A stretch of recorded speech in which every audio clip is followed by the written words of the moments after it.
Hello friends, this is Rahi and welcome to our channel BEd वाले। I hope आप सभी अच्छे होंगे। इस वीडियो में हम डिस्कस करने वाले हैं पेपर 2 जो कि बीएड फर्स्ट ईयर के बच्चों के लिए मैं बता रही हूँ। कंटेम्प्रेरी इंडियन एजुकेशन का एक टॉपिक है आईसीडीएस, जो कि इम्पोर्टेंट है, मोस्ट इम्पोर्टेंट है और अदर कॉम्पिटेटिव एग्जाम्स के लिए भी ये उतना ही बेनिफिट देता है। अब अगर हम बात करें इसकी फुल फॉर्म क्या होती है आईसीडीएस की, तो इंटीग्रेटेड चाइल्ड डेवलपमेंट स्कीम, यानी एकीकृत या समन्वित बाल विकास योजना। देखिए, बच्चों से संबंधित जो योजनाएं हैं उनमें से एक इंपॉर्टेंट योजना है, भारत सरकार द्वारा चलाई गई है, जिसमें कई सारे जो मंत्रालय हैं उनका सहयोग है। एक इसमें बाल विकास महिला एवं बाल विकास मंत्रालय का भी सहयोग है, साथ में स्वास्थ्य जो विभाग है वो भी इसमें सपोर्ट करता है। ये जो हमारी स्कीम दिख रही है या फिर सेवा दिख रही है, तो अगर हम बात करें इसमें किन लोगों की बात की गई या किसको इस सेवा के द्वारा किन किन लोगों को लाभ होगा, तो बेसिकली हम बात करें तो बच्चों के लिए ये सेवा आयोजित की गई, क्योंकि हम हमेशा से ही देखते हैं कि अगर हम साइकोलॉजिकली देखें यानी मनोवैज्ञानिक पक्ष को देखें तो बच्चे का विकास 5 साल तक हो जाता है। तो जब बच्चे का एडमिशन 6 साल पे होता है, उससे पहले बच्चे की क्या क्या एक्टिविटीज हैं, उसका क्या पोषण है, उसकी क्या शिक्षा है, उसका ध्यान इस सेवा के अंतर्गत यानी इस स्कीम के अंतर्गत रखा जाता है भारत सरकार के द्वारा। जो भी माताएं हैं, देखिए हमारा जहां हम रहते हैं भारत देश में, वहां बहुत ज्यादा भुखमरी है, बहुत ज्यादा गरीबी है, बहुत ज्यादा अज्ञानता है। तो जो लोग हैं वो अवेयर नहीं होते हैं बच्चों के प्रति, जिसके कारण बच्चे मर जाते हैं या हम कह सकते हैं वो कुपोषित हो जाते हैं। तो इस तरीके की जितनी समस्याएं हैं उनका निवारण किसने किया? आईसीडीएस, ये जो स्कीम है उसके द्वारा किया गया। और जहां तक बच्चे की बात है तो बच्चे का ध्यान माता के गर्भ में भी रखा जाता है आईसीडीएस स्कीम के थ्रू। ठीक है, तो हम ये समझ सकते हैं कि ये जो प्रोग्राम है या हम कह सकते हैं ये जो स्कीम है वो बाल कल्याण कार्यक्रम के अंतर्गत आती है, यानी हम कह सकते हैं ये चाइल्ड सेंटर्ड है, बच्चे का ध्यान रखती है। चाहे हम कह सकते हैं वो बच्चा गर्भ में हो यानी जन्म से पहले और जन्म के बाद माता का भी पूरा ध्यान रखा जाता है, ताकि जो पोषण जो है वो माता को मिले, वो पोषण बच्चे को मिल रहा है। तो इसके अंतर्गत सारी चीजें ध्यान में रखी गई कि बच्चा जब जन्म ले लेता है तब बच्चे का भी और माता दोनों का ध्यान रखा जाता है, क्योंकि जो माता दुग्धपान कराती है बच्चे को उसका फर्क बच्चे पे पड़ता है ना, तो माता के भी स्वास्थ्य का अच्छा भला होना बहुत ज्यादा जरूरी है। तो ये सारी चीजें इसमें डिस्कस की गई। ठीक है, तो बात करें कुपोषण की। कुपोषण क्या होता है? जब प्रॉपर मात्रा में हमें विटामिन या हम कह सकते हैं जो प्रोटीन है, जो कार्बोहाइड्रेट है, सभी प्रकार का संतुलित आहार अच्छे से मिलता है तो हम सुपोषित होते हैं। लेकिन अगर हमें वही चीजें नहीं मिलती हैं, ठीक से खाना नहीं मिलता है या फिर जो भी हमारे पोषक तत्व हैं वो हमें नहीं मिलते हैं, तो बच्चा क्या हो जाता है? कुपोषित हो जाता है, यानी कुपोषण का शिकार हो जाता है। अब देखिए, जो कुपोषण है वो केवल गरीबी के कारण नहीं होता है, या फिर हम कह सकते हैं अगर कोई पढ़ा लिखा नहीं है या फिर कोई किसी ने अपने मन में अजम्पशंस बैठा लिए हैं, हो सकता है उस बेसिस पे उसका जो बच्चा है या फिर कोई भी बच्चा है जिसके भी माता पिता हैं, अगर वो पढ़े लिखे नहीं है या फिर वो गरीब हैं, तो हम कह सकते हैं हो सकता है कि उनके बच्चे कुपोषित हो गए हों। लेकिन एक कहीं ना कहीं एक आधार ये भी है कि प्रॉपर तरीके से बच्चों को खाना ना मिलना, आहार ना मिलना, या फिर हम कह सकते हैं इन्वायरमेंट का अच्छा ना होना, अस्वच्छ होना, जिससे कि बच्चा बार बार बीमार पड़ जाता है, उसे बुखार आ जाता है। क्योंकि सरकार का कर्तव्य है एक अच्छे और हेल्दी राष्ट्र का निर्माण करना, इसलिए क्या किया सरकार ने? स्कूलिंग वाली जो भी मतलब शाला पूर्व की जो भी शिक्षा है, यानी बच्चा स्कूल में जाने से पहले उसकी जो शिक्षा है, उसका जो पोषण है, उसका जो स्वास्थ्य है, उसका ध्यान रखना सरकार द्वारा तय किया गया। ठीक है, इसमें पहले भी सरकार ने कई सारी स्कीम्स चलाई हैं, लेकिन उसके कोई ऑब्जेक्टिव्स नहीं थे, मतलब प्रॉपर वे में बच्चों को सुविधाएं नहीं दे पा रही थी सरकार। लेकिन जब से आईसीडीएस आया यानी इंटीग्रेटेड चाइल्ड डेवलपमेंट जो भी स्कीम है वो आई, तो उसने क्या किया? एक सीक्वेंस में हम कह सकते हैं साथ में पोषण की भी बात की, स्वास्थ्य की भी बात की और शिक्षा की भी बात की। तो ये पहली स्कीम थी जिसमें तीनों चीजों की बात की गई। ठीक है, अब मन था वो एएनपी से था, लेकिन अब वो कॉन्सेप्ट खत्म कर दिया गया है। अब प्रॉपर तरीके से हम आईसीडीएस को ही देखते हैं। ठीक है, और ये जो एएनपी थी और जो आईसीडीएस की जो हमारी स्कीम है वो किन ग्रुप्स पे काम करती थी? जो अवेयर नहीं है, जिनके पास शिक्षा नहीं है, या हम कह सकते हैं जो गरीब हैं, ऐसे ग्रुप्स पे काम करती थी जो कुपोषण के शिकारी हैं, या फिर उन्हें किसी भी तरीके का इशू है, हेल्थ इशू है, उस पे काम करती है ये जो स्कीम है। ठीक है, तो अगर हम बात करें इसकी शुरुआत कब की गई, तो इसकी शुरुआत सबसे पहले की गई भारत सरकार के द्वारा 2 अक्टूबर 1975 से 1976 के बीच में, ठीक है। उसके बाद अगर हम बात करें तो मेन मोटिव है स्वास्थ्य संबंधी, बच्चों और माताओं के लिए ये स्कीम थी कि स्वास्थ्य संबंधी, पोषण से संबंधित, शिक्षा से संबंधित जो सुविधाएं हैं वो मतलब माता को और बच्चे को प्रोवाइड करना, साथ में जो माताएं हैं उनको अवेयर करना, क्योंकि उनके पास मतलब वो शिक्षित नहीं होती है या वो इतनी अवेयर नहीं होती है जिससे कि वो बच्चे का प्रॉपर ध्यान नहीं रख पाती हैं। ऐसा हम बिल्कुल नहीं कह सकते कि कोई गरीब है तभी उसका बच्चा कुपोषित होगा। कभी कभी ऐसा भी होता है कि जो अमीरों के बच्चे होते हैं वो भी क्या हो जाते हैं, कुपोषित हो जाते हैं, क्योंकि उनको प्रॉपर मात्रा में पोषण नहीं मिलता है। तो सरकार ने इन सभी समस्या को दूर करने के लिए, इन सारी समस्याओं को डील करने के लिए क्या किया, ये जो ICDS स्कीम है उसको चलाया, ठीक है। अब अगर हम बात करें तो कि ICDS यानी इंटीग्रेटेड चाइल्ड डेवलपमेंट जो स्कीम है उसके मेन मोटिव क्या है, उसके उद्देश्य क्या है, उसको चलिए फटाफट से अब हम देख लेते हैं। देखिए, सबसे पहला उद्देश्य ये आता है, यानी हम कह सकते हैं कि जब बच्चे ने जन्म नहीं लिया है तब से, यानी माता के गर्भ में है बच्चा तभी से माता की देखभाल की जाएगी। अच्छा, ये जो स्कीम्स है या फिर हम कह सकते हैं ये जो सेवाएं हैं वो जो भी सरकार द्वारा दी जा रही हैं वो किस बेसिस पे दी जाएंगी, तो जो भारत सरकार है उसने हर क्षेत्र में, जैसे केंद्र होता है, फिर उसके बाद राज्य होते हैं, राज्य के बाद जिले होते हैं, जिले के बाद ब्लॉक्स होते हैं यानी खंड होते हैं, खंड के बाद उपखंड होते हैं। तो जो भी ग्रामीण क्षेत्र है या फिर आदिवासी जनजाति के लोग हैं उनको अभी हम आगे जानेंगे कि किस तरीके से कितने जो आबादी होगी उसमें हम एक आंगनवाड़ी केंद्र खोल सकते हैं। तो आंगनवाड़ी जो केंद्र होते हैं उनके बेसिस पे जो भी लोग होते हैं जो गरीब हैं या फिर कोई भी ऐसी बस्ती होती है, क्योंकि आज भी कहीं ना कहीं जो गांव है वो मतलब इतनी ज्यादा स्थिति खराब है कि वहां पे प्रॉपर खाना, रहना या फिर स्वास्थ्य संबंधी, शिक्षा संबंधी सुविधाएं नहीं पहुंच पाती हैं। तो आंगनवाड़ी केंद्रों के द्वारा ये सारी ही सुविधाएं बच्चों और माताओं तक पहुंचाई जाती हैं, ठीक है। तो अगर हम इसके मुख्य उद्देश्य की बात कर रहे हैं तो बच्चों को जन्म से पहले तथा जन्म के बाद पोषण, स्वास्थ्य, शिक्षा संबंधी सुविधाएं देना।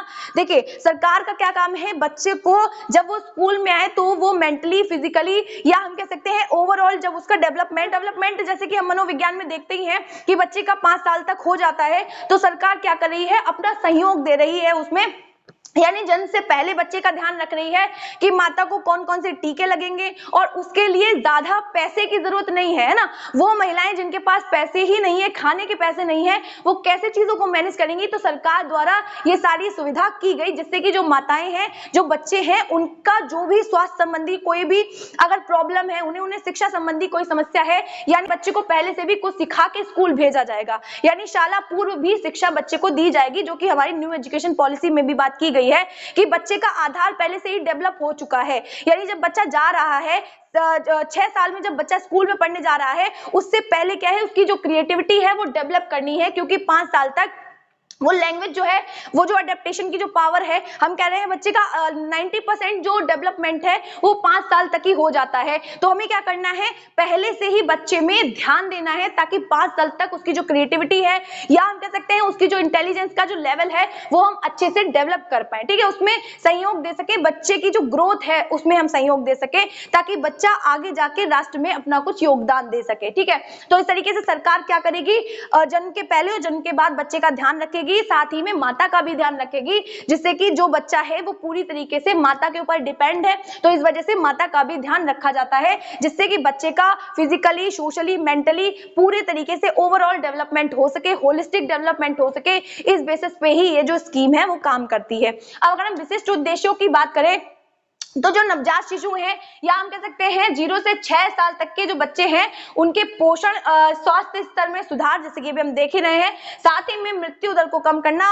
अक्सर बच्चे जो है वो डायरिया हो गया, किसी को बुखार हो गया, किसी को प्रॉपर खाना नहीं मिल पाया, बहुत सारी ऐसी समस्याएं हैं, यानी बच्चों की जो भी मृत्यु दर है, बच्चों की जो मतलब मर रहे हैं बच्चे, उनकी दर को घटाना, साथ ही में जो बच्चे कुपोषित हैं, भारत में कुपोषण अब तो खैर इतना नहीं है, लेकिन कभी हुआ करता था ऐसा कि जो बच्चे हैं वो बहुत ज्यादा कुपोषित हुआ करते थे। आज भी स्थिति हालांकि अच्छी नहीं है, लेकिन हाँ, जो कुपोषण है उसकी जो हम कह सकते हैं इस स्कीम के माध्यम से उस चीज को कम किया गया है कि अब जो कुपोषण की मात्रा है बच्चों में वो ज्यादा नहीं पाई जाती है। ठीक है, तो इस बेसिस पे क्या है, कुपोषण से संबंधित जो भी बच्चे हैं उनमें हम क्या कर सके, उनमें कमी ला सके, बच्चों को सुपोषित कर सके एक तरीके से। साथ ही में विद्यालय की जो अनुपस्थिति है उसकी भी दर को कम कर सके, यानी जो बच्चे विद्यालय नहीं आते हैं, क्योंकि ये जो स्कीम है हम ये कह सकते हैं केवल जो छोटे बच्चों पे ही काम नहीं करती है, ये महिलाओं पे, साथ में जो एडोलेसेंस के बच्चे होते हैं उन पे भी काम करती है। लगभग बच्चे का 45 साल तक आराम से ध्यान रखती है कि बच्चे को कोई परेशानी ना हो, यानी जो 18 साल के जो बच्चे हैं उन तक क्या है, ये अपनी पूरी सुविधाओं को देती है कि वो किस तरीके से डेवलप हो रहे हैं। ठीक है, उसके बाद हम बात करें तो बाल विकास को प्रोत्साहन देने वाले विभिन्न विभागों द्वारा जो भी योजनाएं चलाई जा रही है, यानी महिला एवं बाल विकास जो मंत्रालय है या फिर जो स्वास्थ्य विभाग है उसके द्वारा अगर कोई भी प्रोग्राम कंडक्ट करवाया जाएगा तो उसको इम्प्लीमेंट देना, या हम कह सकते हैं उसको ऑर्गेनाइज करना किसके द्वारा होगा, ICDS के द्वारा होगा, यानी इंटीग्रेटेड चाइल्ड डेवलपमेंट स्कीम के द्वारा ही वो सारे जो प्रोग्राम है उनको कंडक्ट करवाया जाएगा। अब देखिए इसका अभी मैं हम लोग आगे समझेंगे इसमें कि किस किस तरीके से क्या होता है, जो खंड है, जो उपखंड है, वहां पे कितनी जनसंख्या होगी, तब आंगनवाड़ी केंद्रों को खोला जाएगा। ठीक है, उसके बाद अगर हम बात करें तो पोषण और स्वास्थ्य संबंधी जानकारी माताओं को देना। देखिए हम पूरे जो भी स्कीम हम देख रहे हैं उसमें एक ही बेस है जिसमें कि स्वास्थ्य, पोषण और शिक्षा की बात हो रही है जो कि बच्चों से रिलेटेड है, यानी माताओं को हम अवेयर करेंगे इस चीज के लिए कि वो अपने पोषण का भी ध्यान रखें, साथ ही में बच्चों की क्या जरूरतें हैं, उनका क्या पोषण है, ये सारी चीजों का ध्यान रखेंगी माताएं। इस बात के लिए हम माताओं को भी अवेयर करेंगे, क्योंकि पूरी तरीके से हम नहीं देख सकते हैं हर एक घर में जाके, लेकिन माताओं को इस बात के लिए हम प्रशिक्षित करेंगे, इस बात के लिए हम क्या करेंगे, अवेयर करेंगे कि वो बच्चे का प्रॉपर मैनर में क्या कर सके, देखभाल कर सके। ठीक है, जिससे कि बच्चे का जो विकास है वो उचित दिशा में होगा। इतनी चीजें आपको समझ आई होंगी।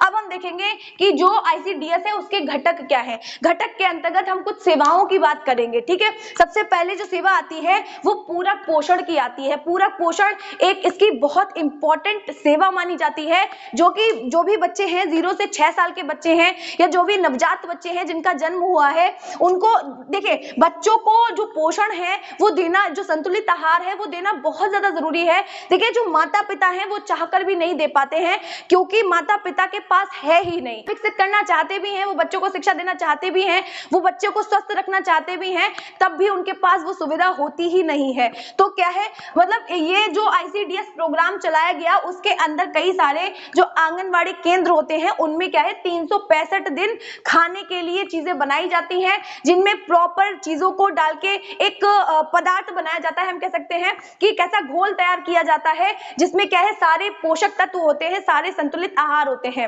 जैसे कि हम लोग आजकल ऐड में भी देखते हैं कई सारी चीजें बच्चों के लिए जिसमें सारे ही फाइबर्स का, सारे ही जो भी पोषक तत्व होते हैं वो सारे ही उसमें पाए जाते हैं। तो क्या है ICDS के अंडर क्या होता है, कई सारे आंगनवाड़ी केंद्र होते हैं और आंगनवाड़ी केंद्रों में 365 दिन आहार बनता है। और किस हिसाब से बनता है, क्योंकि हर एक राज्य में आंगनवाड़ी केंद्र है और आंगनवाड़ी केंद्रों में उस राज्य के हिसाब से जो है वो खाना, जैसे कि अगर तमिलनाडु में है इडली डोसा खाया जाता है, क्योंकि हम हमेशा ही देखते हैं यहाँ पे विविधता है तो अलग अलग खाना भी होगा, तो अलग अलग राज्य के हिसाब से अलग अलग खाना तैयार किया जाता है जो भी आंगनवाड़ी केंद्र होते हैं किसी भी राज्य में। ठीक है, जिससे कि क्या है बच्चों, लेकिन कुछ बेसिक जो चीजें होती हैं वो सभी में डाली जाती हैं, जैसे कि हम कह सकते हैं गेहूं का आटा है या बसा रहित या सोयाबीन का आटा है, दूध है, या फिर हम कह सकते हैं जो भी शुगर है, ये सारी चीजें क्या है हम मिला के एक ऐसी डिश तैयार करेंगे जिससे कि बच्चों में प्रॉपर चीजें जा सके, जो भी फाइबर्स हैं, जो भी हम कह सकते हैं खनिज पदार्थ हैं या जो भी विटामिन हैं, मतलब प्रॉपर मैनर में हम क्या देंगे, बच्चों को संतुलित आहार देने की कोशिश करेंगे। एक ऐसा पदार्थ बनाया जाएगा आंगनवाड़ी केंद्रों में जिसके द्वारा हर बच्चे को वो चीज दे दी जाएगी जिससे कि बच्चों में संतुलित आहार पहुंच सके। ठीक है, और ये क्या है हर एक राज्य के हिसाब से बनाया जाता है, क्योंकि अलग अलग राज्यों में अलग अलग खाना खाया जाता है। ठीक है, जैसे कि हम एक उदाहरण देख सकते हैं कि आंध्र प्रदेश में तैयार पाउडर में क्या होता है, गेहूं का आटा होता है, बसा रहित सोयाबीन का आटा होता है, मिल्क होता है, शुगर होता है, etc। तो इस तरीके से क्या है, हर राज्य में जो आंगनवाड़ी केंद्र है उनके द्वारा भोजन तैयार किया जाएगा, जिसमें कुछ बेसिक चीजें डाली जाएंगी और बच्चों को संतुलित आहार प्रोवाइड किया जाएगा। तो क्या है, ये पूरक पोषण किसके अंदर आती है, एक योजना ही है या एक सेवा ही है जिसके अंदर आती है, आईसीडीएस के अंडर आती है। उसके बाद अगर हम बात करें टीकाकरण, तो टीकाकरण क्या है, टीकाकरण में क्या होता है, हम शरीर की इम्यूनिटी को बढ़ाते हैं, ठीक है। तो टीकाकरण बहुत ज्यादा जरूरी होता है। जब भी जो भी महिला गर्भवती होती है, जब उसे पता चलता है कि वो प्रेग्नेंट है, तब सबसे पहले क्या है, उसके एक टीका लगता है TT1 का, यानी टिटनेस से बचाने के लिए बच्चे को, महिला को ये टीका लगाया जाता है। फिर टीका लगने के 1 महीने बाद दोबारा टीका लगता है TT2 का। बाद में शिशुओं के लिए, यानी जब बच्चे का जन्म हो जाता है तो सबसे पहले 1 या 1.5 माह में बच्चे के BCG का टीका लगता है। किसके लिए, क्षय रोग के लिए, यानी टीबी जो रोग होता है वो बच्चे को ना हो, उसके लिए BCG का टीका लगाया जाता है। देन उसके बाद DPT का टीका लगता है, किसके लिए, टिटनेस के लिए, वहीं पे 1 से 1.5 माह में। और किसका लगता है, OPV1 का लगता है, यानी पोलियो, ताकि बच्चे को पोलियो ना हो, तो ये टीका बच्चे को लगाया जाता है। फिर से 2.5 माह में कौन से टीके लगते हैं, तो दूसरी डोज लगती है DPT की, है ना। तो DPT की क्या है, दूसरी डोज लगेगी, और OPV की भी दूसरी डोज लगती है। फिर 3 से 3.5 माह में जो DPT है उसकी तीसरी डोज लगेगी, और OPV की भी तीसरी डोज लगेगी। फिर बच्चा जब 9 माह का होगा तो MMR का टीका लगेगा, और जो कि खसरे के लिए होगा। उसके बाद 16 से 24 माह में बच्चे को DPT का बूस्टर लगेगा। देन 5 से 6 साल में बच्चे को टाइफाइड और DPT का बूस्टर फिर से लगेगा। एंड देन बच्चे को कुछ विटामिन की गोलियां या दवाइयां खिलाई जाएंगी, जिससे कि बच्चे का जो विकास है वो सही डायरेक्शन में होगा, उसका जो होलिस्टिक डेवलपमेंट है वो होगा, ठीक है। अगर हम बात करें तो स्वास्थ्य सेवाएं, ये तीसरी सेवा आती है, किसमें, आईसीडीएस के अंडर। देखिए इसमें क्या होता है, जो छोटी छोटी बीमारियां होती हैं, अगर कोई महिला प्रेग्नेंट है तो क्या है, उसकी जो भी छोटी छोटी, अगर उसको कोई प्रॉब्लम है, वो बीमार हो गई है, तब भी क्या है, स्वास्थ्य सेवाएं आंगनबाड़ी द्वारा प्रोवाइड की जाती हैं। वहां पे क्या है, नियमित टेस्ट होते हैं, यानी एक कह सकते हैं एक नियमित अंतराल के बाद टेस्ट किए जाते हैं आंगनबाड़ी केंद्रों में। जो भी आसपास बनाए गए हैं वहां पे क्या है, नर्स और दाई होती हैं, वो चेक करती हैं, अगर उनके मतलब बस में होता है तो वो सही करके वापस भेज देती हैं, क्योंकि एक टेस्ट होते रहते हैं ना, मतलब एक टाइम पीरियड के बाद में। लेकिन अगर उन्हें लगता है कि कोई प्रॉब्लम है तो प्राथमिक स्वास्थ्य केंद्रों के पास भेज दिया जाता है, ठीक है, जो भी उस एरिया के होते हैं, ठीक। उसके बाद अगर हम बात करें, और अगर ऐसा होता है कि बच्चे ने जन्म ले लिया है, उसके बाद बच्चे की भी तबीयत खराब है और माता की भी तबीयत खराब है, या सिर्फ माता की तबीयत खराब है, तब भी उस पर प्रॉपर ध्यान दिया जाता है, ठीक। उसके बाद अगर हम बात करें तो वृद्धि अनुवेक्षण की अगर हम बात करें तो यहाँ पे क्या है, बच्चे को चेक किया जाता है, या फिर हम कह सकते हैं कि यहाँ पे जो नर्स होती हैं या जो दाई होती हैं वो ये टेस्ट करती हैं, या फिर जो भी सहायक कर्ता होते हैं या फिर जो भी कार्यकर्ता होते हैं आंगनवाड़ी केंद्र के, वो क्या करते हैं, ये देखते हैं कि बच्चे का प्रॉपर मैनर में डेवलपमेंट हो रहा है या नहीं, उसको जो भी पोषक तत्व है, जो भी संतुलित आहार है वो मिल रहा है या नहीं मिल रहा है, उसकी एज के हिसाब से उसकी हाइट बढ़ रही है नहीं बढ़ रही है, उसका वजन है कि नहीं है, उस तरीके से। तो ये सारी चीजें देखी जाती हैं। उसके बाद अगर हम बात करें तो अनौपचारिक जो भी शिक्षा है, या हम कह सकते हैं शाला पूर्व की शिक्षा, यहाँ पे शिक्षा की व्यवस्था की जाती है, जहाँ पे बच्चे को खेलने का मौका दिया जाता है ना। हम कह सकते हैं बिल्कुल आधार है बच्चे का, यहाँ वाली जो शिक्षा दी जा रही है बच्चे की, वो बिल्कुल आधार है, नींव है बच्चे की। क्यों? क्योंकि बच्चा स्कूल में जाने से पहले बच्चे को आंगनवाड़ी केंद्रों में ही क्या किया जाता है, शिक्षा दी जाती है। शिक्षा का मतलब ये नहीं है कि उनको रवन्ने पढ़ाए जाने लगे, उनको हम कह सकते हैं एक्सप्लोर करने का मौका दिया जाता है, उनको खेलने कूदने का मौका दिया जाता है, जिससे कि उनकी जो क्रिएटिविटी है वो डेवलप हो सके, है ना, वो कुछ नया सर्जित करने की जो क्षमता है वो डेवलप हो सके उनमें।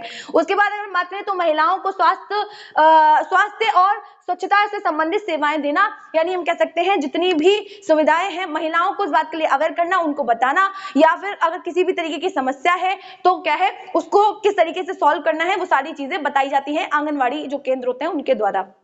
आई होप इतनी चीज आपको समझ आई होंगी। ICDS है, उसके अंदर जो है वो किस किस को लाभ होता है, अब हम एक सीक्वेंस में देखते हैं। देखिए 1 वर्ष से कम आयु वाले बच्चों को लाभ मिलता है इस वाली स्कीम से। साथ ही में 1 से 6 वर्ष तक के जो बच्चे हैं उनको लाभ मिलता है पोषण, स्वास्थ्य और शिक्षा को लेकर। साथ ही में जो गर्भवती माएँ हैं उनके लिए, जो स्त्रियां प्रेग्नेंट हैं उनको लाभ होता है। साथ ही में लैक्टेटिंग जो मदर, यानी हम कह सकते हैं जो बच्चों को स्तनपान करवाती हैं, उन माताओं के लिए भी ये जो स्कीम है वो सुविधाएं प्रोवाइड करती है।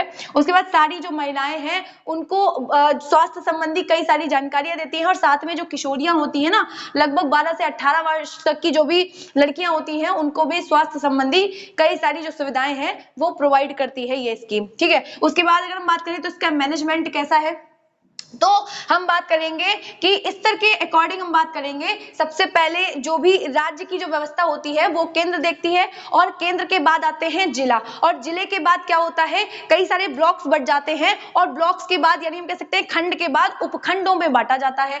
तो इसमें क्या है, इसके प्रबंधन में 2 जो विभाग हैं वो काम करते हैं। सबसे पहले बाल विकास मंत्रालय, यानी एक ऐसा डिपार्टमेंट बना दिया गया है जो महिलाओं और जो बालक होते हैं उनके स्वास्थ्य, उनके पोषण और उनकी शिक्षा पे काम करता है। साथ ही में स्वास्थ्य विभाग भी इसी के अंतर्गत इंक्लूड है। अब देखिए हम बात करें तो जो जिला स्तर के बाद में जो भी खंड बांटे गए हैं उसमें क्या है, बाल विकास मंत्रालय काम करता है, और जो उपखंड होते हैं उसमें क्या है, स्वास्थ्य विभाग काम करता है। सबसे पहले क्या है, जो बाल विकास जो मंत्रालय है उसमें क्या है, कई सारे हम चीजें देखते हैं, कई सारे लेवल देखते हैं, जिसमें कि CDPO आता है सबसे पहले, जिसमें कि child development project officer women health explorer जिसको कहते हैं। ये क्या करता है, ये देखता है कि सारी जो महिलाएं हैं, सारे जो बच्चे हैं उनको प्रॉपर पोषण वाली चीजें दी जा रही हैं कि नहीं दी जा रही हैं, या फिर जितने भी आंगनबाड़ी केंद्र हैं वहां पे सही से काम चल रहा है कि नहीं चल रहा है। तो इसका काम ये होता है। और ये जो CDPO होता है, यानी जो भी ऑफिसर है, यानी जो भी चाइल्ड डेवलपमेंट प्रोजेक्ट ऑफिसर है, वो चिकित्सा अधिकारी से भी क्या करता है, सह संबंध यानी को रिलेशन बैठा के रखता है। और वही काम क्या है यहाँ पे चिकित्सा अधिकारी कर रहा है, यानी खंड के नीचे जो ब्लॉक्स हैं उसके अंडर जो आ रहे हैं उपखंड, उसमें कौन काम कर रहा है, अधिकारी काम कर रहा है। देखिए मैंने इसलिए एरो भी बना रखा है। उसके बाद आता है खंड में, यानी जिला स्तर है, उसके नीचे जो भी खंड बांटे गए, जो भी ब्लॉक्स बांटे गए हैं उसमें क्या है, मेन हेड आता है। CDPO के बाद में मेन हेड क्या करता है, लेखा जोखा तैयार करता है सारा, कि मतलब जो भी कागजी कार्रवाई होती है या फिर जो भी मेंटेनेंस है उनको उसको देखता है, जो मेन हेड होता है। साथ ही में आंगनवाड़ी कार्यकर्ता, और ये जो है वो महिलाओं और बच्चों के जो भी ट्रीटमेंट है उसमें बहुत ज्यादा सपोर्ट करता है, सबसे पास में यही रहता है। ठीक है, उसके बाद अगर स्वास्थ्य विभाग में, तो मेन हेड में यहाँ क्या है, महिला स्वास्थ्य पारिदर्शक होता है। साथ ही में क्या है, आंगनवाड़ी जो कार्यकर्ता है उसमें स्वास्थ्य विभाग में क्या है, जो सहायक नर्स होती हैं, जो दाई होती हैं, स्वास्थ्य कार्यकर्ता होते हैं, और ग्राम स्वास्थ्य जो भी गाइड देते हैं, जो भी गाइड करते हैं महिलाओं या फिर किस तरीके से बच्चों को डेवलप किया जाए, ये सारी चीजें क्या है, स्वास्थ्य विभाग द्वारा होती हैं, और ये महिला एवं बाल विकास मंत्रालय द्वारा की जाती है। अब जिले के बाद जो भी ब्लॉक्स डिवाइड किए गए हैं, जो भी खंड बांटे गए हैं, उसमें अगर हम बात करें तो लगभग 1 लाख अगर जनसंख्या है कहीं भी शहरी या फिर ग्रामीण क्षेत्र की, तो वहां पे एक आंगनवाड़ी जो है केंद्र खोला जा सकता है। लेकिन अगर आदिवासी क्षेत्र है या फिर जो भी आदिवासी जो जनजाति है उसमें क्या है, 35,000 जनसंख्या होने पर एक आंगनवाड़ी केंद्र खोला जा सकता है। वही अगर हम बात करें उपखंड की, यानी खंड से भी जो नीचे का जो लेवल है बांटा गया है, तो उसमें क्या है, हम कह सकते हैं अगर जनसंख्या गांव की या फिर शहरों की कितनी है, 20 से 25,000 है, तो एक आंगनवाड़ी केंद्र खोला जा सकता है। और अगर आदिवासी क्षेत्र है तो 12,000 पे एक आंगनवाड़ी केंद्र क्या है, खोला जाएगा। ठीक है, उसके बाद अगर हम बात करें तो जो भी ग्रामीण क्षेत्र है उनमें अगर हम बात करें, जो भी गांव के जो एरियाज आते हैं उनमें अगर 1000 जनसंख्या है कहीं की भी, किसी भी गांव की, तब भी एक आंगनवाड़ी के जो केंद्र है वो खोला जा सकता है। और वहीं अगर आदिवासियों की बात करें तो अगर कहीं आदिवासी क्षेत्र में 700 लोग भी हैं, तब भी क्या है, आंगनवाड़ी केंद्रों को खोला जा सकता है। और इन्हीं आंगनवाड़ी केंद्रों के द्वारा बच्चों और महिलाओं को प्रॉपर पोषण, प्रॉपर शिक्षा या प्रॉपर स्वास्थ्य से संबंधित जो सेवाएं हैं वो प्रोवाइड की जाती हैं। देखिए इस वीडियो में इतना ही रखते हैं। आई होप आप लोगों के लिए ये वीडियो नॉलेजेबल रही होगी, और आप लोगों को कोई डाउट रहता है तो कमेंट सेक्शन में जरूर बताइएगा। और वीडियो अच्छी लगी हो तो वीडियो को लाइक करना और चैनल को सब्सक्राइब करना मत भूलिएगा। मिलते हैं इसी तरीके की मोर वीडियोस के लिए, तब तक के लिए जय हिंद।